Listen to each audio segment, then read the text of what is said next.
பிரியமானவர்களே, ஆண்டவராகிய இயேசு கிறிஸ்துவின் இனிதான நாமத்தினால அன்பின் நல்வாழ்த்துக்கள். இந்த நாளில் உங்களோடு கூட ஒரு சில வார்த்தைகளை பகிர்ந்து கொள்வதில் மிக்க மகிழ்ச்சி.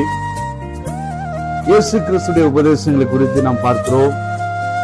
இயேசு சாமி வேதத்தில் அநேக உபதேசங்களை சொல்லியிருக்கிறார். அந்த உபதேசங்களை நாம் கை கொள்ளும் போது, அதை கடைபிடிக்கும் போது நம்முடைய வாழ்க்கையில நாம் ஆசீர்வாதங்களையும் நன்மைகளையும் பெற்றுக் கொள்கிறோம். இந்த நாளிலும் கூட இயேசு சொன்ன உபதேசங்களில மிக பிரதானமானது, முக்கியமான ஒரு உபதேசம் மத்தேயு நற்செய்தி நூல் 22வது அதிகாரம் வசனங்கள் 37, 38, 39. இந்த 3 வசனங்களை வாசிக்கும் போது 37வது வசனத்தை நாம் வாசிக்கிறோம். இயேசு அவனை நோக்கி, உன் தேவனாகிய கர்த்தரிடத்தில் உன் முழு இருதயத்தோடும் உன் முழு ஆத்மாவோடும் உன் முழு மனதோடும் அன்பு கூர்வாயாக. இது முதலாம் பிரதான கற்பனை.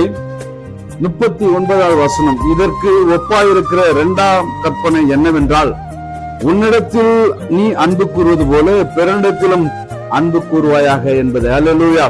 நம்முடைய பரிசுத்த நாமத்திற்கு மகிமை உண்டாவதாக. நியாயசாஸ்திரி ஒருவர் இயேசு சாமி இடத்துல வந்து கேள்விகளை கேட்கும் போது, நான் என்ன செய்யணும், தேவனுடைய ராஜ்யத்தை அடைவதற்கு நான் என்ன செய்யணும், தன்னை நல்லவனாக காட்டிக்கொண்ட போது இயேசு சாமி அந்த நியாயசாஸ்திர இடத்துல சொன்னதான வார்த்தை தான். இன்னைக்கு கூட நிறைய பேரு தங்களை நல்லவர்களாக காட்டிக்கொள்கிறார்கள், தங்களை நீதிமான்களாக காட்டிக்கொள்கிறார்கள், தங்களை பரிசுத்தவான்களாக காட்டிக்கொள்கிறார்கள். ஆனா வேத வசனம் சொல்றதை அவங்க கடைபிடிக்கிறது கிடையாது. இதுதான் நம்ம வேதத்துல வாசிக்கிறோம்ல, யாக்கோபு எழுதின புஸ்தகத்துல நம்ம வாசிக்கிறோம்.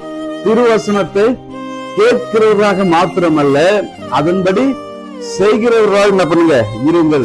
நம்ம கேட்கிறவர்களாக மாத்திரம் இருக்க கூடாது, அதன்படி செய்கிறவர்களாகவும் நாம் என்ன பண்ணோம் இருக்கணும்னு சொல்லி வேதம் சொல்ல. அதனாலதான் இந்த நியாயசாஸ்திரி பாருங்க, ஆண்டவர்கிட்ட வந்து கேட்கிறாரு, நான் நித்திய ஜீவனை சுதந்திரித்துக் கொள்ள, அந்த தேவனுடைய ராஜ்யத்துக்குள்ள போவதற்கு நான் என்ன செய்யணும்னு சொல்லி கேட்கும் போது, ஆண்டவர் அநேக காரியங்களை அந்த அதிகாரத்துல சொல்லிட்டு வர்றாரு. சொல்லிட்டு வந்து இந்த 37வது வசனம், 38வது வசனம், 39வது வசனம் சொல்றாரு. என்ன சொல்றாருன்னா, நீ உன் தேவனாகிய கர்த்தரிடத்துல உன் முழு இருதயத்தோடும் உன் முழு ஆத்மாவோடும் உன் முழு மனதோடும் அன்பு கூர்வாயாக. இது முதலாம் கற்பனை. இதற்கு ஒப்பா இருக்கிற 2ஆம் கற்பனை என்ன என்று சொல்றாருன்னா, நீ உன்னிடத்துல அன்பு கூறுவது போல பிறனிடத்திலும் அன்பு கூறுவாய். இதுதான் கிறிஸ்தவம்.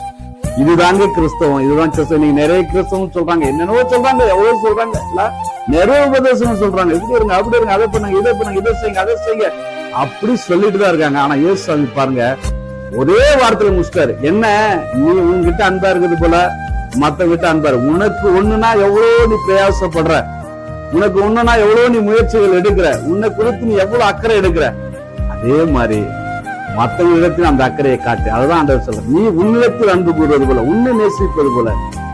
ஆமா, பிறனை நேசிங்க, பிறனிடத்தில் அன்பு கூறுங்க. இதுதாங்க கிறிஸ்தவம். இதுதான் கட்டளை, இதுதான் கற்பனை. யாத்திராகவும், லேவியராகவும், எண்ணாகவும், உபாகவும், யோசுவா புஸ்தகம், நியாயாதி புஸ்தகம், பல பழைய ஏற்பாட்டுல நமக்குள்ள வாசிக்கும் போது அநேக கட்டளை கொடுத்திருக்கிறார், கற்பனைகளை கொடுத்திருக்கிறாரு.